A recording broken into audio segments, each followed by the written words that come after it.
자, 오늘 수업은 행복을 위해 작지만 가능한 것들에 대해서 공부해 보겠습니다. 자, 작은 주제는 행복도 독이 될 수 있다 라는 작은 주제로 우리 행복 따위 필요 없는 세상 속에서 우리가 할 수 있는 작지만 가능한 것들 에서 생각해 봅시다.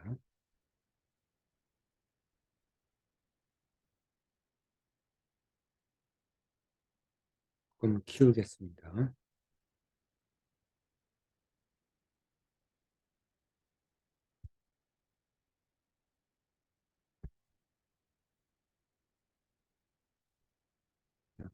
행복도 독이 될 수 있다. 이때 또 다른 학생이 이렇게 썼습니다.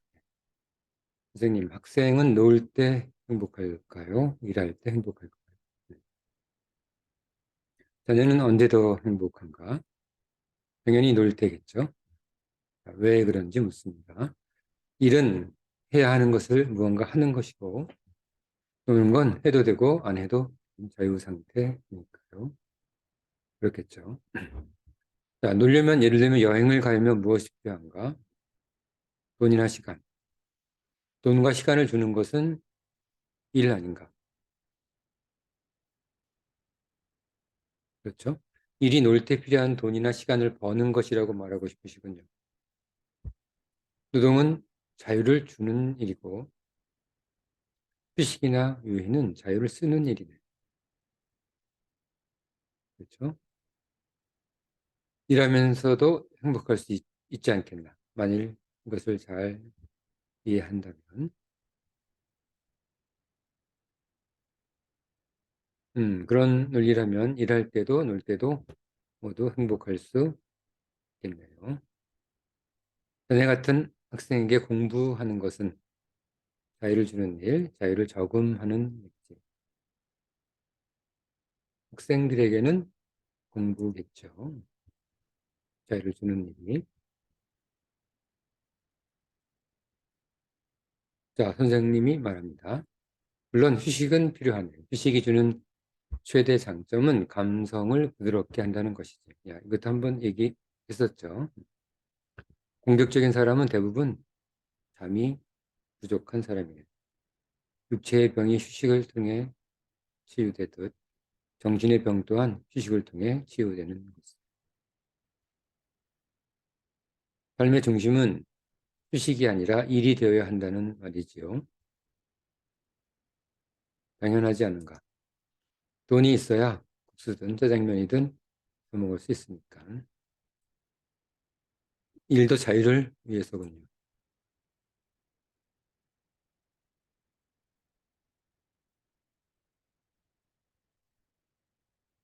명망 있는 자도 거짓일 수 있다는 것을 알면서도 거짓 진리를 말하고 다닌다. 꽤 유명한 사람들도 이렇게 거짓을 말하고 다닙니다. 이런 정신적 사기꾼들이라고 하죠. 이를 바로잡지 않으면 참과 거짓의 미로 속에서 헤어나오지 못할 것을. 행복하기가 쉽지 않은 또 다른 이유이기도 하지. 그렇겠죠. 우린 정신적 사기꾼들한테 속지 않도록 해야 합니다. 행복을 위해 해야 할 일은 역시 일이군요. 물론 일만 하라는 것은 아니지만 말일세. 그렇겠죠, 물론. 자, 행복을 위한 일이 무엇인지 알게 되면 사람의 삶이 갑자기 많이 변할까요? 삶과 함께 사람도 바뀌고요. 약간 변화는 있겠죠. 사람은 잘 변하지 않는다는 말을 여러 번 들었습니다.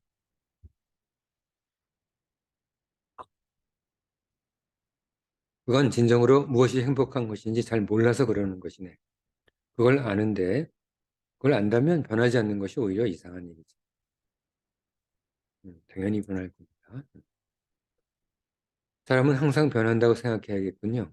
그렇다면 그게 현명한 생각이지. 사람은 잘 변하지 않는다고 말하는 사람도 자기 자신은 여러 번 변하고 발전했다고 스스로 평가할 것에 앞뒤가 안 맞는 말이지. 그렇긴 하겠죠. 사람은 자기가 변한 만큼만 타인도 변했을 것으로 생각한다네. 이서부화를 읽을 시절에 이미 깨우쳤어야 하는 오류지. 사람은 과거와 무관하게 어느 순간 존경할 만한 자가 되어 있기도 하고 경멸의 대상이 되어 있기도 하네. 자, 자기 스스로를 잘 만들어 가야 합니다. 근데 선생님, 그렇게 변한 사람들 중에는 자기만 생각하는 이기적인 사람들이 너무 많은 것 같습니다. 나이가 들수록 이기적으로 변하는 건 어쩔 수 없는 것 같습니다. 살기 위해서. 그전엔 안 그랬는데 말이죠. 왜 그런가? 친구들과 사귀다 보면 제가 좀 손해본다는 생각이 들 정도가 아니면 관계가 잘 유지되지 않는 것 같아서 그렇습니다. 자존심도 상하고 허탈하기도 하겠죠. 그런데 왜 사람들은 왜 이렇게 자기중심적이죠? 사람은 타인이 자기를 위해 조금 희생해도 된다고 생각한다네. 보통 이렇게 생각합니다. 신기하게. 자기도 어느 정도 희생을 감수한다고 생각하기 때문이지. 그런데 문제는 그 요구가 자기 희생보다 항상 더 크다는 것이라네. 물론 본인은 반대로 생각하지만, 그렇죠? 그래서 보통 거절한 자가 이기적이라고 생각하지만 거절할 정도로 무리한 요구를 한 자가 더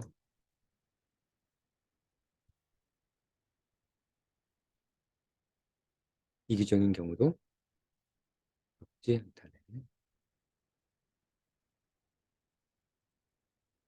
사람이 행복을 찾아, 사람이 행복을 찾아 숭고한 모습을 보이기도 하지만 행복을 찾는 과정에서 이기적이고 경멸스러운 사람이 돼버릴 수도 있다는 말이군요.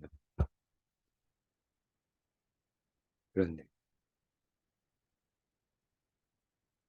행복을 찾는 과정에서 이기적이고 경멸스러운 사람이 돼버릴 수도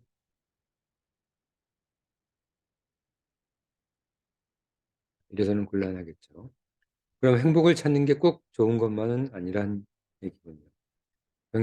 경멸스러운 사람으로 만드는 악마의 독이 될 수도 있으니까요. 핵심을 잘 파악했죠. 선생님 수업도 독이 될 수 있으니 주의해야겠군요. 학생이 핵심을 잘 파악했습니다. 물론이지 악마의 독이 되지 않도록 주의해서 수업을 들어야 의미 있는 행복 수업이 될 걸세. 이 수업도 악마의 독이 될 수도 있습니다. 듣는 사람의 책임도 있다는 말인가요? 수업이란 기본적으로 선생의 책임이 더 큰 법이지. 누군가의 생각이나 오류를 설득하지 못하는 것은 자기 생각이 틀렸거나 그것을 이해시킬 능력 부족 때문이라네. 다른 사람 탓할 것은 없는 걸세. 그렇죠? 선생님은 이렇게 행복에 대해 수업을 하시니 스스로 인생에서 성공했다고 생각하시나요? 당돌 하군요. 글쎄, 성공해 가는 중이라고 해두세. 그런데 선생님, 세상에는 성공한 사람들이 많지 않습니까? 많겠죠. 그들은 그 성공을 기반으로 하기 때문에 행복할 가능성이 보통 사람들보다는 높겠죠. 그렇겠지. 그럼 행복을 직접 찾는 게 아니라 중간 단계로서 성공한 사람들을 롤모델로 해 살아가는 것이 행복을 직접 찾는 것보다 현실적 아닌가요? 자, 선생님이 그럴 수도 있다고 인정합니다. 그럼 이 수업은 그렇죠? 행복은 태도의 관점이네. 중간 단계 목표가 무엇인지, 직업이 무엇인지, 수입이 얼마나 되는지 이런 것들과는 별로 상관이 없는 일이었어요. 동시에 고려하라는 말인가요? 롤 모델을 정해 그것을 중간 목표로 하든 아니든 그것은 상관없네. 현실적 중간 과정을 너무 경시하는 것 아닌가요? 아니면 어떤 이유가 있는 건가요? 자, 선생님이 얘기합니다. 성공한 자는 역경을 극복하고 그 속에서 밝게 빛나는 자들이지. 그렇죠? 하지만 사람들은 이것을 아이들 교육용으로만 사용할 뿐 마음속으로는 그의 행운만을 부러워한다. 그렇게 생각하지 않으면 쉽게 잠들 수 있기 때문이지. 자, 이 말이 무슨 말일까요? 학생도 의문을 가집니다. 자, 노학자의 말을 들어봅시다. 롤 모델이란 건 없네. 부러움의 대상일 뿐이지.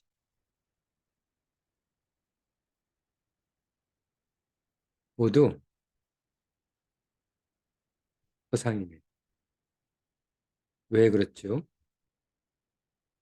롤 모델의 대상은 성공한 사람이란 것만 알 뿐, 그가 어떤 행복을 가지고 있는지는 아무도 알 수 없는 거지. 그렇죠? 즉, 그를 롤 모델로 한다는 것은 그의 행복이 아니라 그의 성취를 그 대상으로 하는 것이네. 누군가를 롤 모델로 해도 행복에는 아무 도움이 되지 않는 이유인 거죠. 이 말에 사실 논리적 반박은 어렵죠. 행복하려면 누군가의 성취가 아니라 그의 행복을 참고해야겠지. 그게 잘 드러나지 않는 게 문제지만 말이지. 그런데 선생님, 그런데 사람들은 누군가를 롤 모델로 삼기도 하지만 누군가를 비난, 비판, 비방, 공격하면서 뭔가 위안을 느끼기도 하는 것 같습니다. 그렇죠? 이런 사람, 저런 사람 있습니다.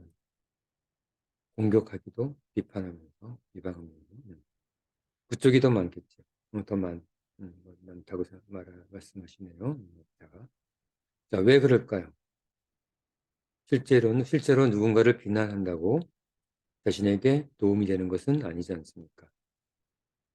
도움이 된다고 생각하고 그런 행동을 할 것에 어떤 도움이요? 자, 본문을 갖습니다. 누군가를 비방함으로써 얻는 가장 큰 이점은 자기가 그 비방의 대상이 아니라는 것을 상대에게 공표하는 것입니다. 그렇죠? 욕하면서 나는 그런 사람 아니다라는 것을 표시하는 것이죠. 이 쾌감은 의외로 커서 비방거리를 쳤는데 모두 열심이지. 그런데 상대가 그렇게 생각할 것으로 단정하는 것은 너만 착각이 있어. 자, 잘 생각하시기 바랍니다.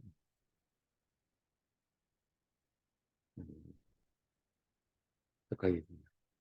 누군가의 부정직을 비난하면서 자신의 정직함을 주장하고 자, 이런 것이죠. 누군가의 불성실을 비방하면서 자신의 성실을 피력하려는 것이지. 하지만 이는 오히려 자신의 부정직과 불성실을 떠올리게 하는 경우가 더 많다는. 함부로 남을 비난해서는 안 되는 이유지. 그렇군요. 비난 비방도 결국 자신을 드러내려는 욕심에서 기원하는군요. 욕심에서 시작하지 않는 것이 뭐가 있겠나. 사람은 욕심의 노예라네. 사람은 욕심의 노예. 욕심이 행복의 적일 가능성이 있군요. 그런데 왜 사람은 욕심이 생기죠? 사람은 왜 욕심이 생길까요?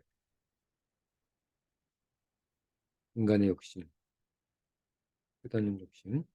자, 그 이유가 두려움 때문이라고 선생님이 답하고 있습니다. 네, 실패에 대한 두려움, 가난에 대한 두려움, 타인의 시선에 대한 두려움, 죽음에 대한 두려움, 이런 것들 때문에 욕심을 낸다고 합니다. 실패하지 않기 위해, 가난하지 않기 위해, 타인의 후의적 시선을 위해, 죽음을 야기하는 원인을 없애기 위해 욕심을 내는 것이란 말이군요. 그렇네. 그럼 어떡하죠?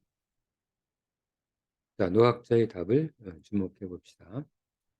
슬픔의 반대는 기쁨이 아니라 슬프지 않음이고, 가난의 반대는 풍요가 아니라 가난하지 않음이지. 가난의 반대는 풍요가 아니라 가난하지 않음. 슬픔의 반대는 기쁨이 아니라 슬프지 않음. 최소 행복이죠. 행복 따위 필요 없다의 기본 개념, 최소 행복입니다. 원점을 기준으로 살면 괴로움은 반으로 준다네.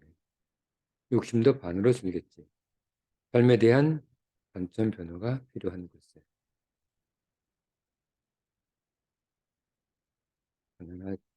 가난하지 않음이, 가난의 반대는 풍요가 아니라 가난하지 않음.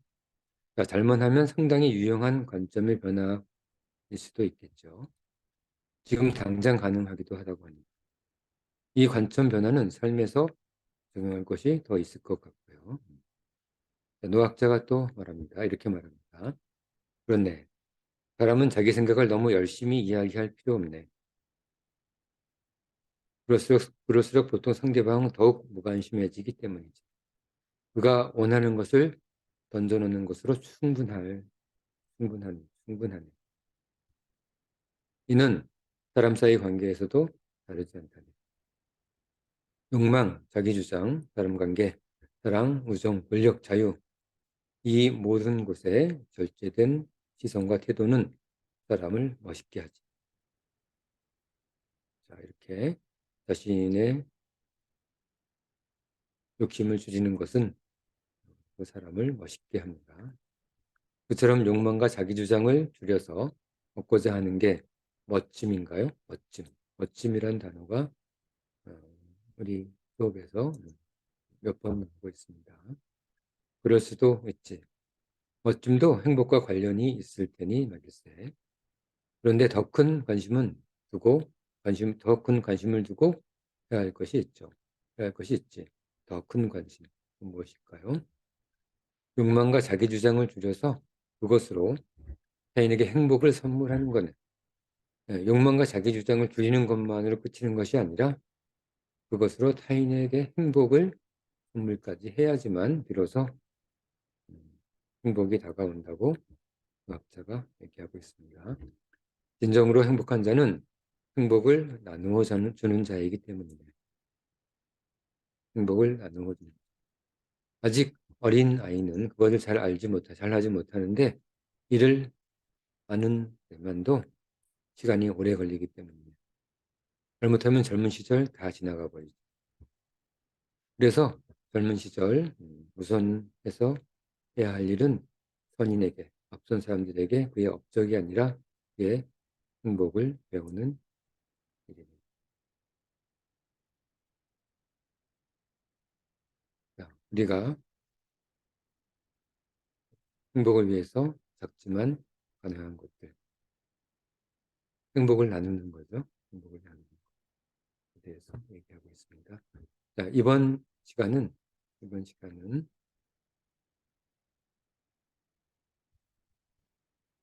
행복도 독이 될 수 있다라는 작은 주제로 행복을 위해 작지만 가능한 것들에 대해서 알아봤습니다. 자, 다음 시간은 함께 노는 자, 함께 일하는 자, 함께 휴식하는 자라는 주제로 우리에게 행복을 주는 작지만 가능한 것들에 대해서 생각해 보도록 합시다. 자, 오늘 수업은 여기까지 하고 다음 시간에 우리를 행복하게 하는 것들 생각해 보도록 하죠. 자, 오늘 수업은 여기까지.